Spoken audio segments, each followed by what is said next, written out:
সিলেটে নতুন একটা রেস্টুরেন্ট ওপেনিং হয়েছে মেহফিল রেস্টুরেন্ট, যেখানকার ডেকোরেশন ছিল অনেক বেশি সুন্দর। তাদের এখানে অনেক ধরনের ফুড ট্রাই করি। প্রথমে ট্রাই করছিলাম হচ্ছে তাদের এখানকার থাই স্যুপ, যেটা এটার প্রাইস ছিল 250 টাকা। থাই স্যুপটা আমার কাছে অনেক বেশি ভালো লাগছিল। তারপর ট্রাই করি হচ্ছে তাদের এখানকার রামেন ছিল 1:2, যেটার প্রাইস ছিল হচ্ছে 500 টাকা। রামেনটা আমার কাছে এভারেজ মনে হয়েছে, আরেকটু ইমপ্রুভ করলে আরও বেশি ভালো লাগবে। তারপর ট্রাই করছিলাম হচ্ছে তাদের এই জায়গার সাব স্যান্ডউইচ, যেটার প্রাইস ছিল 200 টাকা।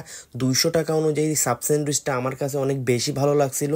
এরপর ট্রাই করি হচ্ছে তাদের ক্রিস্পি চিকেন বার্গার, যেটার প্রাইস ছিল 240 টাকা। 240 টাকা অনুযায়ী তাদের ক্রিস্পি চিকেন বার্গার অনেক বেশি ভালো ছিল। বিশেষ করে তাদের যে সস মেয়োনিজের কারণে অনেক বেশি খেতে ভালো লাগছিল। লাস্টে ট্রাই করি হচ্ছে তাদের কাবাব, যে প্লেটার ছিল হারিয়ালি কাবাব। হারিয়ালি কাবাবটা আমার কাছে ভালো লাগছিল, বাট মেক্সিকান রাইসটা খুব একটা ভালো লাগে নাই আমার কাছে। এরকম ফুড রিলেটেড ছোট ছোট শর্ট ভিডিও পেতে অবশ্যই আমাদের চ্যানেল